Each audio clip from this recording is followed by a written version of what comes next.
nutrition is so emotionally charged. Like nutrition is such an emotional subject for people where like, God forbid someone like fucking Kyle at the office is like, coffee is going to ruin your adrenal glands. First of all, like who cares if he says that? Like you don't have to get upset and then like go on your Facebook and be like, fucking Kyle's telling me how to eat. And then like have a whole big like issue with Kyle and let that ruin your day. Be like, well, actually that's not true. And then like, you're like you're messaging your friend, do you have research on coffee and adrenal glands? Like, cause I'm going to fuck this, like show this in Kyle's face. It's like, if Kyle says, hey, this is going to ruin your adrenal glands and you know it's not, just say like, hey, Kyle, cool. I appreciate your opinion. If it ruins my adrenal glands, I'll tell you.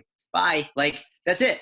Like, you don't need to like get so emotionally charged about it. And you can see it in the comments. The nutrition ones always get more people pissed. Someone literally just commented before he got on the thing, be like, this is fucking stupid advice. Calories don't count. Just like, why are you so angry? Like, where are you in this world right now? Are you in your mom's basement? Why are you freaking so Kyle? like, Welcome to yet another episode of FDL Presents the Zach Rushlow podcast. And today's guest is a good friend of mine. He's a unicorn. He's a good looking dude.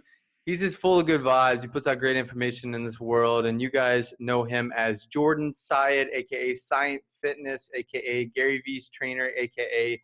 just a damn good dude. So I want to welcome you onto the podcast, my friend. Thank you, man. I appreciate it. And that was way over the top. None of that's true. I'll only take credit for the unicorn. Other than that, none of that is true, but I appreciate it. Cool. Yeah, well, I appreciate it. It's a lot warmer here in Austin than it is in New York. I apologize for that.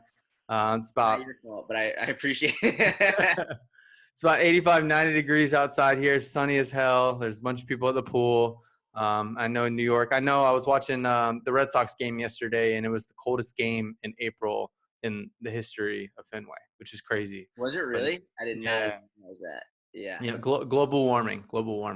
But I want to start this podcast with a question I ask everybody, because nowadays we do not have business cards really. And if you do, like, come on, you're not with the times. You don't really understand what's going on. A lot of people, we have Instagram pages. And what do we say when somebody's like, hey, what do you do? Usually it's, hey, check out my Instagram page. So if I happen to shout you out on my story, or somebody's on the search page and they're looking and they happen to come across your page, why would I follow Jordan Syatt? Number one, I hope I'm going to make you smile. That's number one. It's funny. So I'll give you an example. I got a message recently from a woman who emailed me or DM'd me, and she was like, hey, listen, I found your account. And she doesn't follow any fitness stuff. She like didn't follow anything. She found me because I would hashtag stuff related to Harry Potter, and she was wicked into Harry Potter. I was right about, like, I use those references all the time. And so like my account popped up and she looked at it, not interested in fitness, not interested in health, nothing. But because my account and my writing style uses Harry Potter and comedy and like a very lighthearted style to get fitness information across, she's lost 50 pounds. She's like feeling really good about herself. And like, it wasn't, she's not into fitness. She doesn't have a personal trainer. She's never been into that.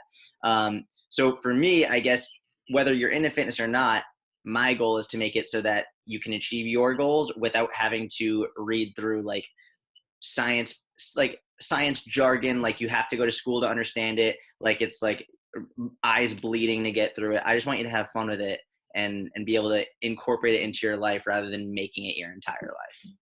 That's perfect. It's a lifestyle, and that's what creates sustainability. So when I come across your page or whenever I'm looking at it, the thing that comes to mind is simplicity. So you take a lot of these things and you actually just tell people what they actually need to focus on, and you make them lighthearted and easy to remember based on analogies. You use a lot of great examples that create a mental picture for people, and thus allows it to stick with them, and thus allows them to buy in and realize, wow, this is all I got to focus on. I have hundreds of all these zealots or experts that are saying, hey, I need to focus on this. But in reality, like, they're just doing that to distinguish themselves from the actual principles at hand on what you truly need to focus on. And it's it's cool because people need to see that. It's simple. It's a lot more simple. It's more about long-term consistency, like we're going to talk about in this podcast. That's with everything in life, rather than 1 or 2 good days or anything like that. It's going to long-term results create. I mean, it needs consistency. It's interesting. It's this whole concept of really breaking things down has always interested me. And so what I found is the people who use like the really big words like anterior pelvic tilt and gluconeogenesis, and like that's great that you know that. And usually when they're doing it, they're using it because they're trying to impress other colleagues or peers or people to make them think that they're smart, and or they don't actually understand it on a very high level, and they're throwing around these words to make it seem like they do. And I've always I've loved the quote or the phrase or the idea that the best expert, the person who knows a topic better than anybody, could break it down like the most complex topic so a 6-year-old could understand it. Just like the the better you know something, the better you understand it, the easier you can make it seem, or the most simple you can make it seem. Yeah, it's all based on insecurity. So if you want to use those words, and it's okay to use those words, but make sure that you're explaining it in a way that that word doesn't cause confusion. So one phrase that I like that's very similar to what you said about the 6-year-old is make it so easy that somebody could not misunderstand. And Yeah. yeah, it's a huge thing. So if you go that extra mile, that could be one sentence, one extra sentence, just clarifying something on an Instagram post that leads somebody to have that aha moment. But a lot of people don't want to do that. They want to throw out those big words and then leaving people guessing and or still not understanding and thus not getting that result. And I think that's exactly what you do. You make it very easily digestible to where somebody could not misunderstand. Thank you. It's funny. It's cool to see things from both sides. Like you have the people who are consuming content, looking at fitness information. Then you have the people who are creating content, and both of them often don't understand the other side. So a lot of coaches who are trying to build their Instagram or their social media, they'll ask me like, "How do you do this?" Blah blah blah. And one of the most interesting things for me is when they'll tell me that they get so nervous to post because they're worried someone else is going to call them out on being wrong.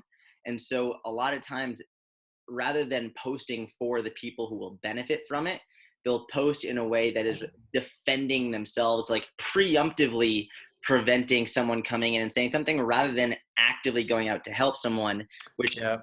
help anybody.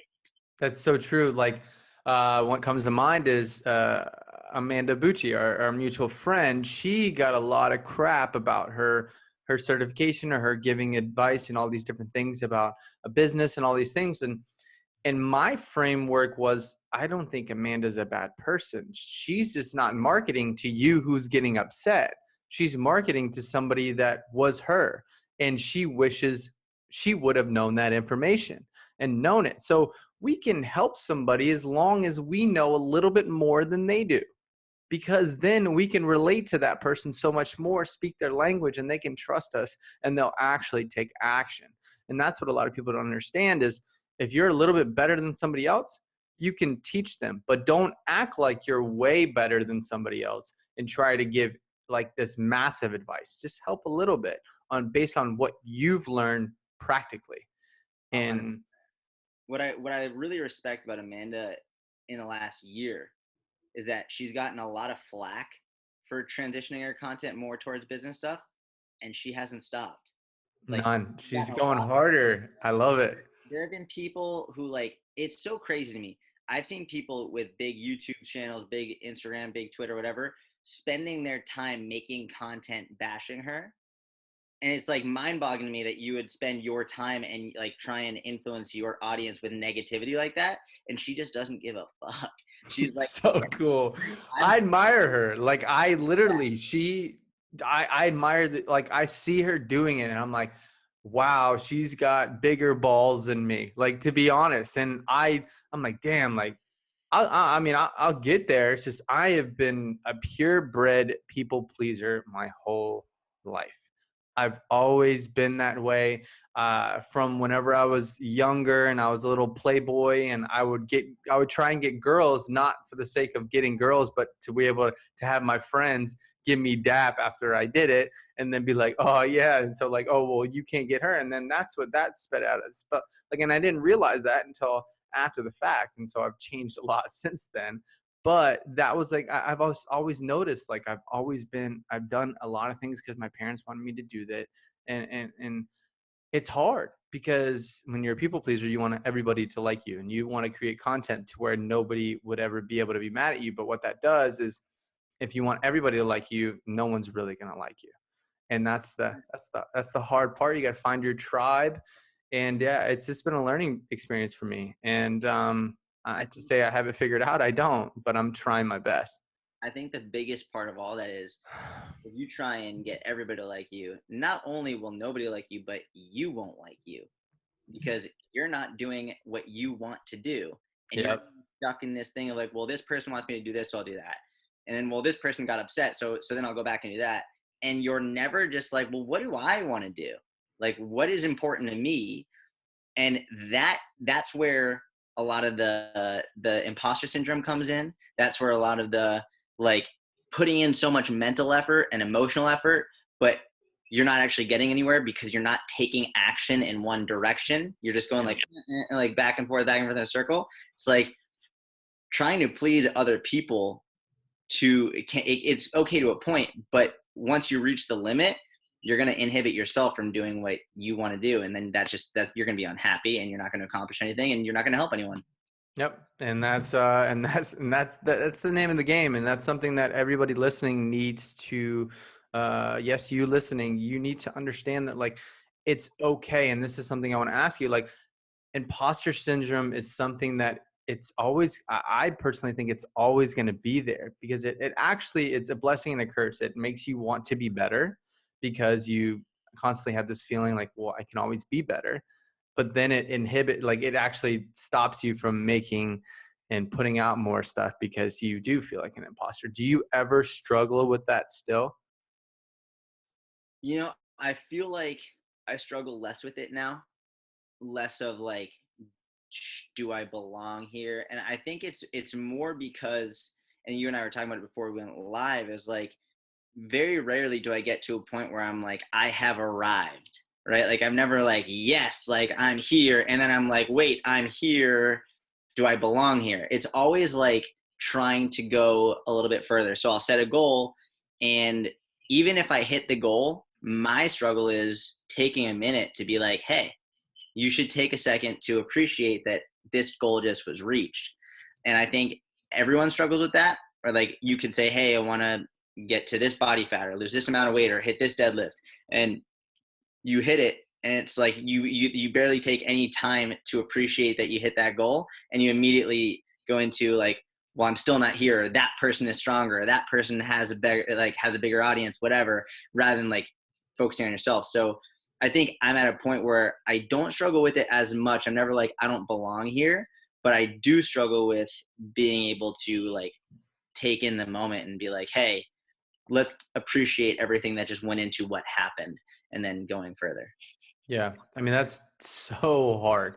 So hard because we live in a world now, it's so easy to compare ourselves to other people. We have social platforms that are literally comparison platforms. You can just compare yourself on the surface level. It's all a lot of it's surface level. But it's very easy to create this mindset like, oh, but I could always be doing more. I can always be doing more. And that's hard. And uh, for you listening, like know that we struggle with it as well. We've been putting in a lot of work for years and we still struggle with that. So make sure that like you're not alone. That's the one thing I want you to know. It's like you're not alone. No matter what, it's something that you're always going to improve on, and that's something that you just keep that mindset for the rest of your life. Is everything that you're doing, you're improving. That's whether what time you wake up in the morning, or maybe eating your food a little bit slower to improve digestion, or going to bed and having a nightly routine, or celebrating your wins, etc. Everything is a learning experience. You're always trying to fine tune, but always recognizing when you have become better. So I want to segue to Jordan Syatt's childhood. I am so fascinated by people's childhoods. And I mean, it became a real fascination when I truly understood that from ages 1 to 7, your brain is actually like growing and being developed at that time. We know like up until about 22 to 24, it's done growing, but at the ages 1 to 7, it's literally creating the framework at which we see the world. And everything is compounded from those moments. So I want to know, just tell me a brief 3-minute origin story on like where you're from, what your parents did, etc. So we can kind of understand what young Jordan was like. Up until like what age do you want to hear about? I mean, you could say from the very beginning, where you were born, what your parents did, what sports you played, etc. Up until today. You can literally just give me a story up until today. Cool.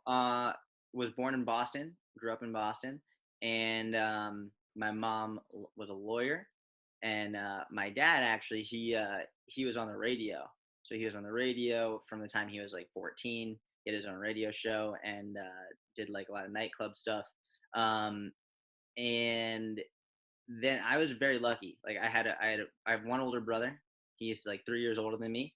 Uh, Polar opposites. He's much more like introverted, shy, doesn't really stand up for himself. He'd much rather be like, hey, like he would go out of his way to like he would inconvenience himself unnecessarily to make someone else happy, to make sure there was no conflict or something.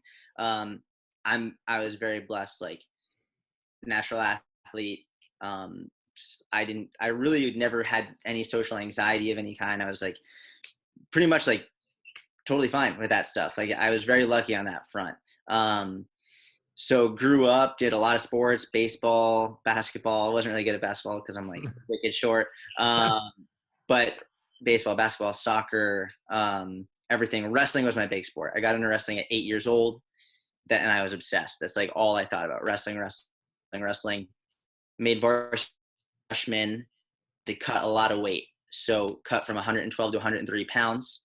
And that's when I was like, okay, I need to figure out how do I get stronger and leaner and improve performance. I was wrestling against juniors and seniors, so I really had to figure it out.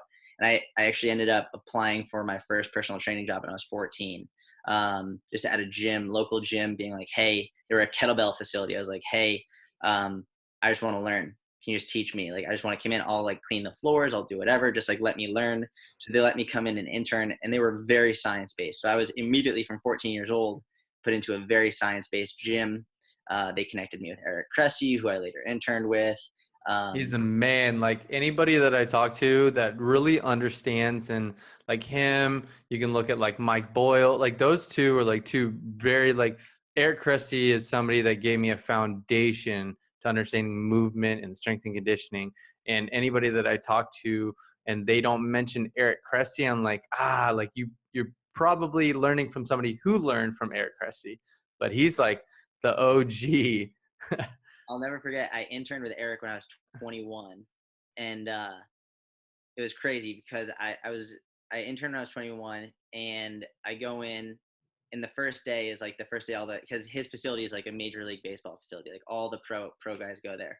And it was the first day they were all back, so it was insane. It was the busiest day of their recorded history at that point. And I was very cocky. I was 21. I had already trained at Westside Barbell. I had like gotten my name out there as a competitive power lifter. And Eric and I had a very similar background, and he could see that because he was a power lifter as a kid. He came from a very similar background. He trained at Southside Barbell. And I came in and he goes, I want you to go write down all the muscles that attach to the scapula on the whiteboard. And I was like, right now? He's like, yeah, go write down all the muscles that attach to the scapula.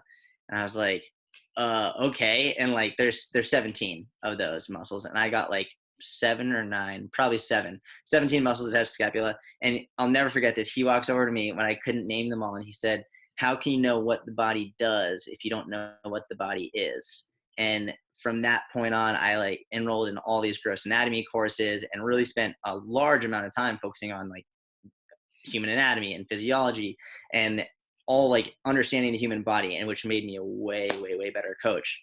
But yeah, so wrestling all through high school, took a year off after high school, lived in Israel for a year and volunteered for a year, came back, went to University of Delaware, and I started out in exercise science, but I switched almost immediately. I went to behavioral health psychology, basically because I was like, this stuff is so outdated, and it doesn't matter if you have the best training program in the world. If you can't get someone to follow it, then it means nothing.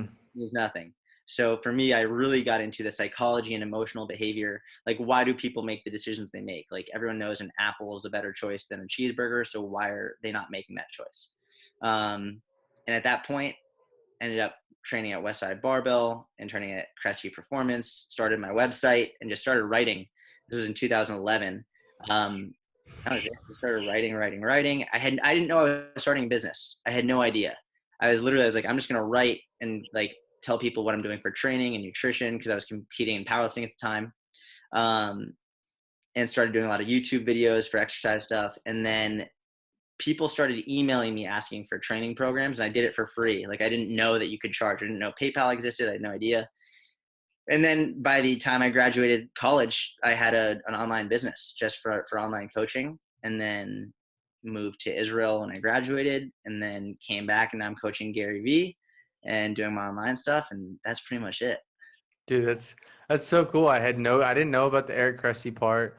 That sounds just like him, from like mutual friends that I know have interned and been a part of his programs. Like, that sounds exactly like. I've yet to meet Eric. We have a lot of mutual friends, but he's definitely somebody that's helped shape the way I see the human body and how the human body should move, especially overhead athletes and rotational athletes. Yeah. It's unbelievable how, and like, I worked with a couple. I worked with back when I owned my own gym. I worked with the ACC two-time Player of the Year in baseball for FSU.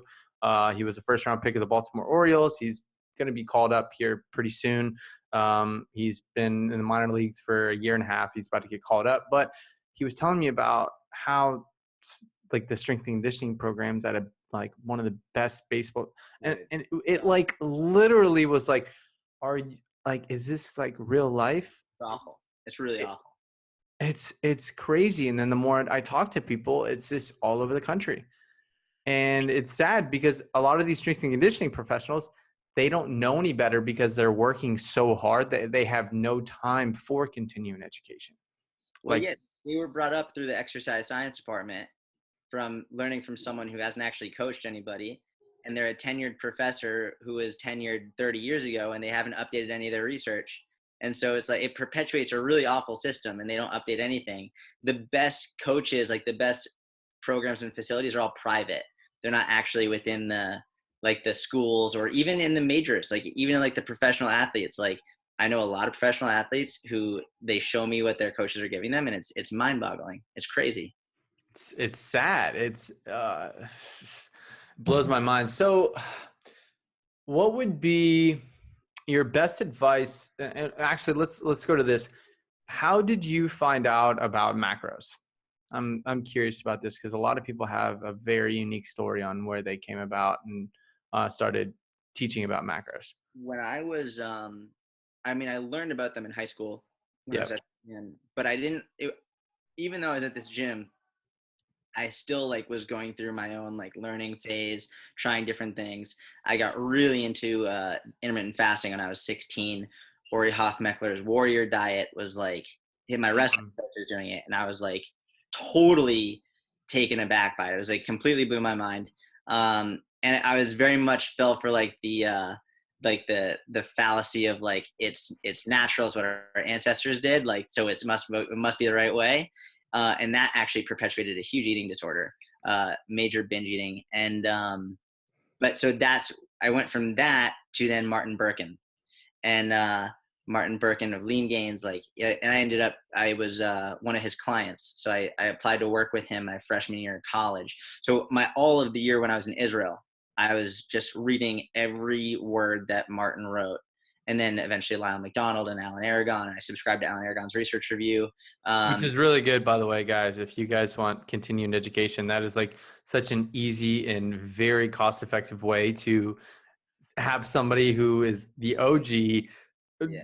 like literally, and the other big names looking through research and telling you exactly what you need to focus on. So if you want to sift through the BS, like, that's something you guys need to be subscribed to if you are $10 a serious month, about this.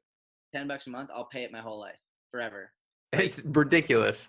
forever. And it's funny, a lot of people say like, hey, I like want, like, I know this is true, but I don't have the research. When someone's debating me, like, can you point me to where I can get the research? I'm like, just go subscribe to Alan's research review. Like, he has all of the research there. So anything you want to know about nutrition from the most unbiased resource, 100%. Um, but so that's what I was, my whole year in Israel, I was reading Alan, Lyle, and Martin when I was like 18. And that's when I really started to get into it, really into the tracking, really into the measuring, really like figuring it out, testing it. Um, and that's when I really started to understand it. So by the time I got into college, my third day of college, Martin sent me my first program, my first nutrition guidelines, my first training program. And I still have the pictures. I got shredded to bits. It was insane. And that's how I spent my first 12 weeks of college, was doing Martin's program. And then from there, it was, I'll never forget, I have a journal where I wrote it down, where I was like, the biggest thing about all of this is just sticking to the program. I'll never forget remembering that in my dorm room, because Martin gave me one set of calorie guidelines and protein guidelines. That's it. Like, that's all. He gave me carbs and fats, but I didn't honestly like pay attention to them too much. He was like, hit these calories, hit these protein, and you're good. And he didn't change them throughout the entire 12 weeks. So just hit these. And that was it. And I hit them every single day. And it's funny because during the time I remember, I think like twice, I was like, hey, are we going to change these? He's like, why? They're working. Why would I change them? And I was like, that's a good point. Like, they're working. And so often we think like we have to change something, whether it's nutrition or strength training or like business, whatever it is. Like, we always think we have to change something because like for whatever reason, we just want to do something new. The reality is, if you stick with it consistently, it's going to work. And it was like probably one of the best lessons I learned.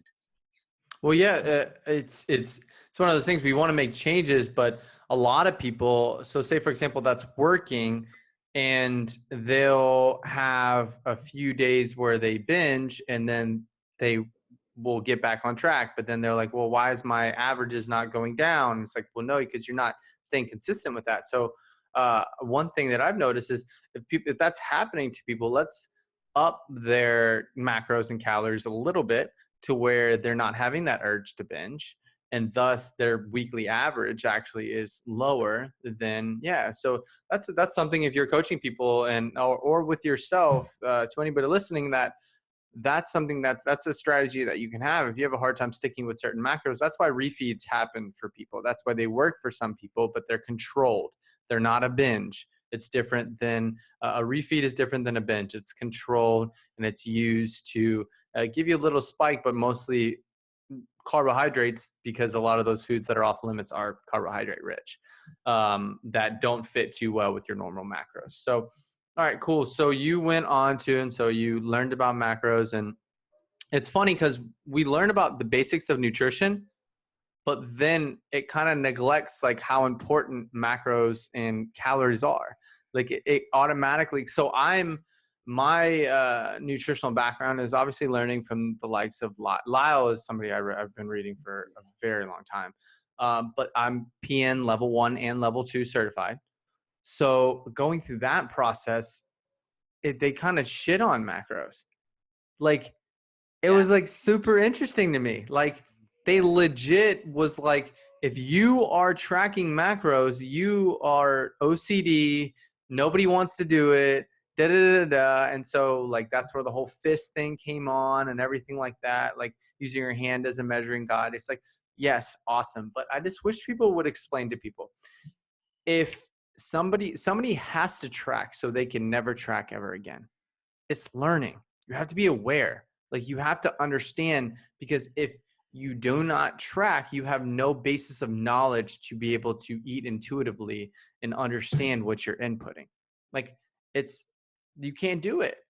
I remember And when I got PN certified, they were in the stage of like very anti-calorie counting, very anti anything related to that. They were like, no, it's not sustainable, yada yada. In recent years, like, just to they've give, moved back. Yeah. they've not said we're doing it because that's not their program, but they have recognized and outright said they do matter, and all we're doing is giving you a way of reducing your calorie intake without actually counting. So respect on that front. But I agree with you.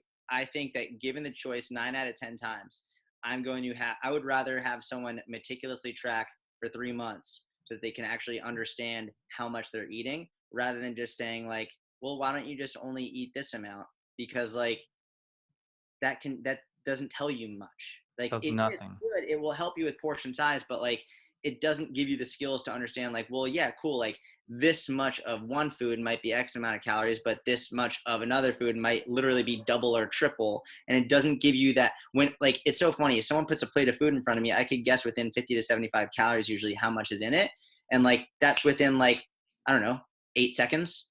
It's like, and I don't track anymore. I don't count anymore, but like that skill allows me to then, because the thing is, everyone forgets how much they're eating. They don't realize, Yep. oh, by the way, I had those 2 nuts off of Karen's desk earlier. And oh, by the way, like, oh, I had the coffee, but the coffee was actually a latte. And like, they don't realize that like, they don't realize all these things add up. And like, well, why am I not losing weight? I'm eating so healthy. It's like, you can eat healthy all you want, but eating like half an avocado is going to set your calories up pretty steep for the day. And if you So, do that consistently, yeah, and that's the thing, like that's the difference between people who are tracking and they're not tracking. There's a mindset shift, and you understand the psychology. If we're not tracking, then we don't have to plug it into anything or anything like that. So it's much easier to eat food while I'm cooking. I'm eating some of the stuff I'm not tracking, or I pick something up off of somebody else's desk, or I take a bite here and there. Like that adds up. It really does. And so just being aware of that, guys, like that's a huge thing. And that's something that adds up over time. What you put in My Fitness Pal is not the real story. If you don't plug it in, doesn't mean it doesn't count. Like, even though you look at it and that scale's not going anywhere, like that's a real thing. You gotta keep yourself accountable, because that's the biggest thing. If you go into tracking with the end in mind, so always start with the end in mind. If you have a goal of not having to track, if tracking seems super stressful for you, set a 3-month goal. And with the first day you start tracking, you're going to start guesstimating. So like literally, you're going to guess serving sizes. You're going to put whatever your bowl is on the scale, and you're going to take it off the scale. And you're gonna guess how much you put in there, and then you put it back on the scale, and it'll tell you how much you did and see how close you came. And over time, you're gonna get better and better and better. And once you're within 10% on each thing that you weigh out, you're pretty close. I think you're good to go. But if you start with the end in mind, you're gonna expedite that process because you're a lot more aware of it. Do you have any other tips for anybody? Like, say for example, you have somebody new that's coming into your program. Do you have any other things that you like to share with them that helps expedite the process of learning or just getting over a couple of hurdles that usually happen early on? yeah, I mean, well, here's the biggest thing, and more than any specific like trick or tip or whatever, it's funny, like I give a lot of my inner circle challenges. Like a lot of people who they'll like, hey, listen, if they're not making progress, I'm like, I always ask on a scale of 1 to 10, 1 being absolutely awful and never, 10 being 100% perfect, every single meal, every single day, including weekends, how well have you consistently hit your calories um, over the last like month or something? And a lot of times it's nowhere near 10. Like even if it's a 6 or a 7, it's like, well, no wonder you're not seeing progress. But I'll give them the challenge. Like, let's do 30 days or 60 days or 90 days. And one in particular, there's this woman, Natalia. She's great. She was like really struggling. And I was like, let's do a 90-day challenge. Like 90 days. I just want you to track every calorie and hit these calories. No exception, no excuses. Like no like, oh, there was a dinner or oh, there was a party. Just 90 days. It's 90 days of your life. And I just want you to do this. Can you like give me 90 days? Like, because worst comes to worst, at the end of 90 days, it doesn't fucking work. And you're right where you were. Best comes to best, at the end of 90 days, you're better for the rest of your life. Like, period. So she like did it. And she's on day like mid 50s right now. But I told her this and she didn't understand at the time, but everyone gets it once you actually like dive into it. I was like, the first 3 days are going to be exciting and like part exciting and part tedious. You have a lot to learn. It's like taking longer than you want. You can't just have a meal. Like you actually have to get used to it and much more aware of what's going on. It will get easier in terms of less tedious as you get better. But Okay. by day like 7 or 8, you're going to be like, fuck this. Like it is very easy to like hear 90 days and be like, oh yeah, I could do 90 days. But then when you're tracking every meal, every day, looking at your weight, looking at your measurements, and it's not going down in the way you want it to because you're expecting it to go every day, you're like, well, screw this. Don't quit. That's my thing. And what I have them do is I literally have them cross off on a calendar every day with a red marker and physically that you did it that day, that you followed the calories that day. And if you get to the end of 90 days and one day was not done, you didn't do the 90 days. It doesn't mean you're not going to make progress, but I want you to commit for 90 days, just because if you can do that, by the end of it, you're going to come out with so much more knowledge. You're going to make, and she's already down. She's down over 15 pounds, and she hadn't lost anything for like years before that. She's like, I didn't realize how much I was eating. Like, who fucking knew? Like, that's, of course. That's what the data shows. That's what all research shows. If you're struggling to lose weight, you're underestimating how much you're eating. And reverse, if you're struggling to gain weight, you're overestimating how much you're eating. It's like the guy who he's like, I eat so much, like I don't know why I can't gain weight. You go to lunch with him and he gets a foot long sub, but he has a bite and a half, and then he like puts it and he doesn't eat the rest. It's like, yeah, he's not eating that. He'll say he ate the whole sub, but he didn't actually eat the sub. It's like, if you think that you're eating, like you should be losing fat, but you're not losing fat, you're eating too much, or maybe you have a thyroid issue, but that's few and far between. Yeah. That's great. So what do you do to help motivate them besides saying, hey, let's do 90 days? Like, do you give any type of incentive or anything like that? Or is it just like, hey, like, make me a promise? When I was younger and I didn't have as much clout, I think I would say like, hey, if you do this, give me like the money for the month. I'll give you the month's money back. I'll give you all your money back. Like, if you actually do this, I will pay you to do it. And like, at the time, I knew I didn't want to do that in the future because I don't want to use money as an incentive. In the same way, I don't like The Biggest Loser because like it doesn't create realistic expectations. No, it's temporary. So that's why I don't like that. But I did use that and it did work. Now, a lot of times, just based on where I am and people who I work with, as such, like if I have a call with them or like if I have a conversation with them via email, I'm like, hey, 90 days. Like, and I'll say you don't have to, but if you commit right now and you do it, I want you to literally post a picture every day in our Facebook group or email me of you crossing off that X with 100% honesty that you tracked every calorie and that you did it. And that, I don't like just like marking off the calendar or saying on your phone. I mean, literally cross it off with your hand. It's a very different feeling. It's a and to see that on your fridge or something every day where you're crossing it off, where it's like you hear 90 days, oh, it's going to be nothing. But then like you're 12 days in, you're like, oh shit, I wasn't being consistent at all before. And it's a big they'll see it move. And that's the thing. Like, that's the fun part. They start to see it move, and momentum is a powerful thing. And you set that expectation. Like, if you don't do one day, you didn't do the 90 days. Yeah, that's it. And like a lot of people are like, well, that's not flexible. It's like, listen, flexible dieting is the most advanced form of dieting. Mm-hmm. To become a flexible dieter, that's the pinnacle of dieting. So in the same way, I wouldn't take a client and say, hey, you're brand new to deadlifting. Let's go on a 2-inch deficit deadlift for bands and chains. Like, I would probably say, hey, let's start with a kettlebell deadlift. Maybe like elevate a little bit so it's a reduced range of motion. Like, you have to progress your way up. I want to progress people through the right way to eat. And that progression starts with being strict. And it's okay. Because when you're strict and you see what consistency is, then your idea of leeway and flexibility will change. Yep.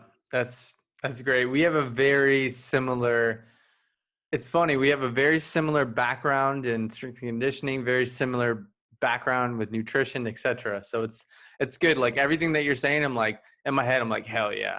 I'm like, hell yeah. I'm like, you're speaking my freaking language. So this is good. This is really good. There's tons of value here because I mean, that's what I hear more than anything else. Like, I did this and it just didn't work, or I couldn't stay consistent with it. And I think it's a lot of people don't have the support system around them, first and foremost. And I think two things that you're doing is you're becoming their support system, but then you have a group of people also that can hold them accountable. Yeah. And there's something powerful. I have a planner that I write in, and that feeling when I can check things off that I need to do physically, check them off, it is an amazing feeling. I was just It looking is. for my journal every day. I wake up and first thing I do is I write in like my goals for the day. Like, and it's not objectives like what would I like to achieve? It's actions like what am I going to do to achieve it? And I think it's an important distinction to make in terms of goal setting. Like it's one thing to say you want to lose 20 pounds. It's another thing to say like every single day for the next 90 days I'm going to hit 1800 calories without question. Hmm. Two very different things. Well, yeah, it's an action. It's not an end goal. It's an action based goal. So in the sense of like you're having a goal to do certain actions that will get you to a goal, thus creates habits that will keep that goal, and you'll keep your results at the end. And that's a huge thing. If you can reverse engineer, look at where you want to go, but then look at the actions necessary that need to become habitual that will get you there. Yeah. That's what you need to set a goal with. So if it's every day hitting your macros, but what does that look like? Every day eating at certain times, every day prepping your meals if you need to do that every day, understanding and being prepared at all of these moments, and going to bed at a certain time because your sleep does affect your hunger the next day. So just like understanding all of these different things to put yourself in the best position to succeed, that's habit based, and that's going to put you in a position to where it's going to be pretty easy over the long haul. And that's what we want. I mean, that's lifestyle. That's it. It's funny. I'm the biggest supporter of flexible dieting, but the way that a lot of people have perceived and promoted flexible dieting is it's taken it out of context. Way out of context. Oh my gosh. Now any mention of being strict or like actually sticking to what you're saying is now perceived as like you're being like overbearing and you're like causing This too, is like I thought about this the other day, and it's becoming a lot like politics in the sense of flexible dieting is seen as liberals, and yep, like, oh, everybody has an opinion, everybody can do what they want, da, da, da, da, da, da. exactly And right. it's so true. Exactly. It's like, And like God forbid you say, hey, do something consistently for 90 days, like, and all of a sudden they're like, how dare you say that? It's like, listen, you don't have to. I'm not making you, but don't consistently be upset that you are not making progress when you are perpetually inconsistent.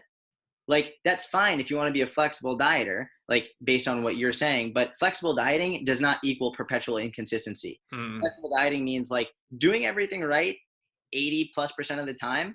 And if and when you do go off track, it doesn't affect you emotionally. You just get right back on. That's what it is. It's not like, hey, like I'm a flexible dieter. I'm going to go have this cake and I'm going to go have this pie and I'm going to go have the ice cream. Like I'm flexible dieting. It's like, no, it's like I'm eating a lot of fruits and a lot of veggies, a lot of lean protein. And like, oh, by the way, I had that I had that popcorn or at the movie theater and I'm not upset about it. And I'm not going to like feel that I fucked up. And then I'm going to get back on track. that's a great way of putting it. Oh, by the way.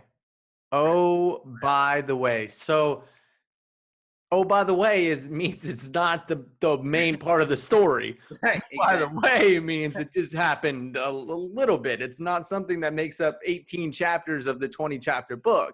It's Right. the two chapters that by the way, that happened. So that's a great way of putting it. So if you think that you're being a flexible dieter and you're fitting in all these lower quality foods and it's more than oh by the way, if it has to take more than oh by the way, then you're not doing it right. And this is interesting because I just wrote a caption that I'm going to be posting. I don't know if it's today or tomorrow. By the time this podcast comes out, it'll be already out. But I'm talking about why is there this divide between why like healthy eating versus flex like tracking your macros. Why can't there be both? There's this huge divide right now. Let's eat healthy. Let's not track our macros. Let's track our macros, but like let's not worry about eating healthy. It's like, well, no, no, no, no. Like, why can't we do both? They both serve two different purposes. We understand that our macronutrients equal our calories, and each one plays a unique role in our body. But then we realized healthy foods actually help us hit our macros. They provide us with Right. tons of vitamins, minerals, macronutrients, fiber, da da da da, help with gut health, everything.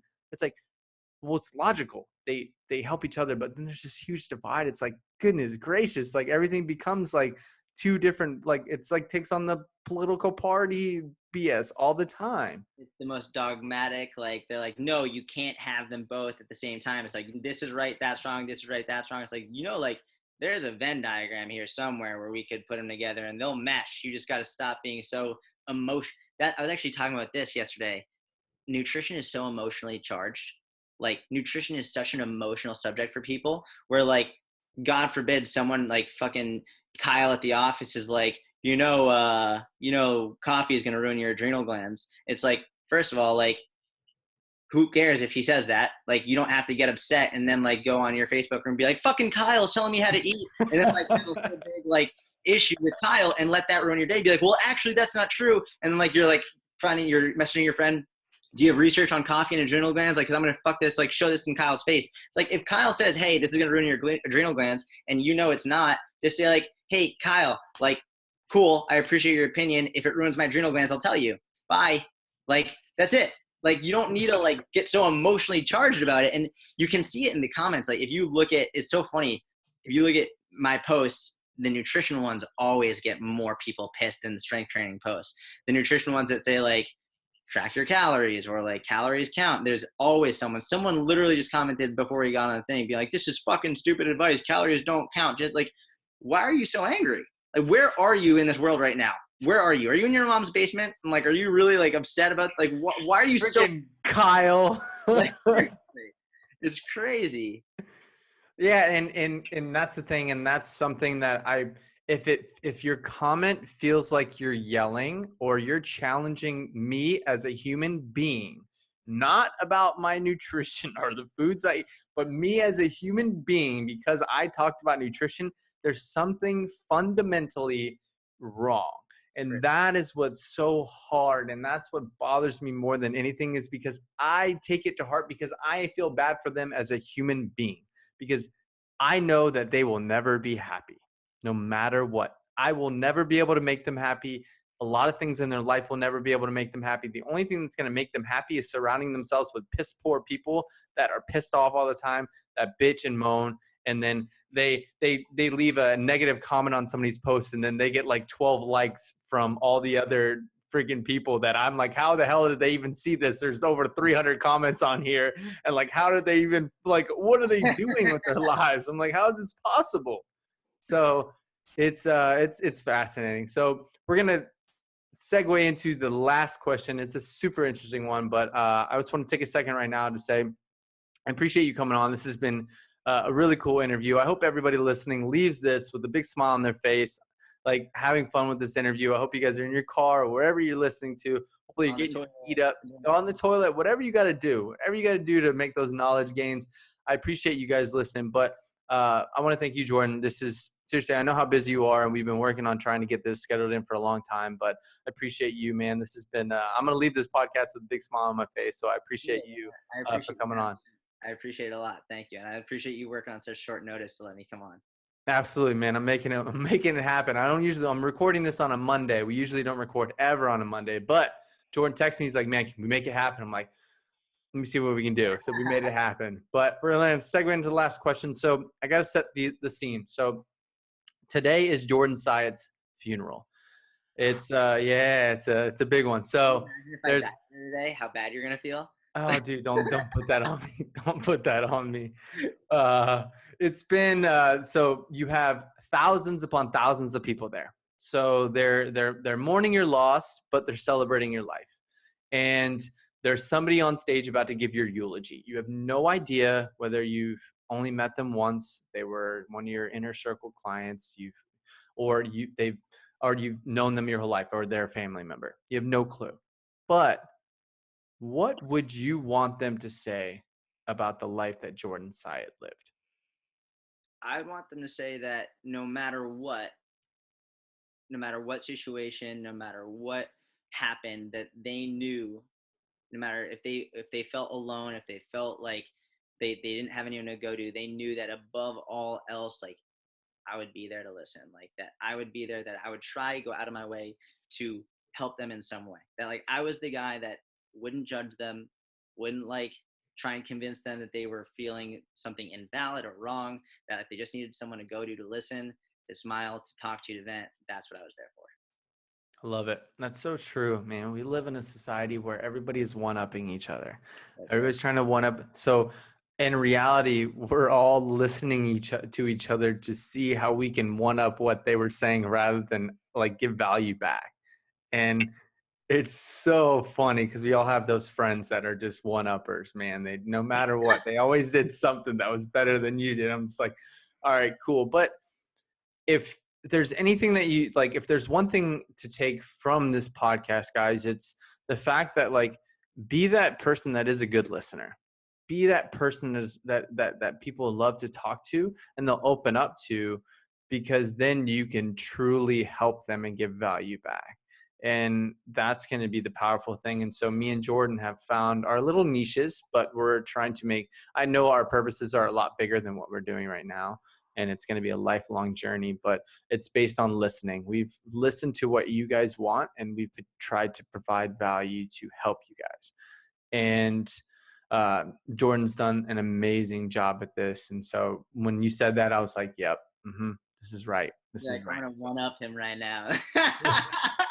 No, but it's true. It's like the thing is, very few people actually feel heard a lot. And a lot of times a lot anger or angst or upset or worry or fear comes from not being heard, and or not feeling like they can be heard without being judged or without someone offering something else, like saying, well, I did this or I did that. I think one of the most powerful and important things you can give to someone is just an ear, just to like literally just to vent. Like, you don't have to say, well, here's what I think you should do, or here's like anything. Literally just be like, wow, like because here, I just had a conversation with someone where she was emailing me. She was like really upset with like all of her progress and life situation at the time. And I said, hey, like, you're right, that really fucking sucks. I wish that like I could say something that would make it better, but I can't. But I'm glad you feel comfortable talking to me about it. And like, if there's anything else that like you want to say, please like say it, and I'm here to listen.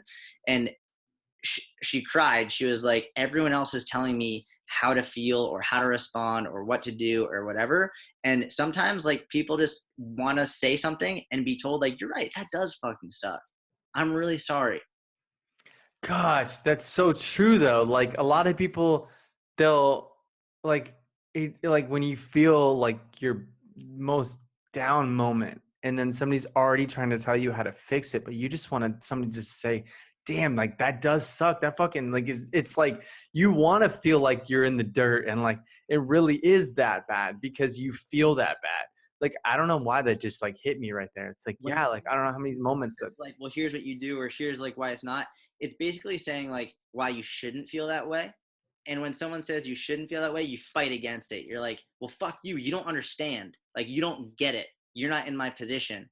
But if someone's like, wow, like that fucking sucks, I'm really sorry. Now, like, you can accept it and move on because you're not fighting anything. It's like, thank you. Now what? Right? It's not like I'm fighting like to try and prove like how yeah. bad. Like, what? Now what? Okay, cool. Like, now what? And then you can move on. Damn, that's good. And we're gonna end the podcast right now, guys. This is a value-packed one. I want to challenge you guys. Go find Jordan on Instagram. Go find him on YouTube as well. All of his stuff will be, if you're listening on YouTube, all of his information will be linked below. If you're listening on iTunes, it'll be linked below in the description. So I want to thank you, Jordan, again for coming on, my man. This has been cool. I guarantee this isn't the last time that me and Jordan get some content together. Super good guy, but definitely show him some love and let go. If you're listening to this and if you listen often, I don't care, go shoot Jordan DM and let him know that you've been listening and what you thought of the podcast. Go show him some love. So thanks again, Jordan, my man. This has been awesome. And I appreciate you coming on. And until next time, guys, thank you and God bless. And we'll see you guys in the next interview.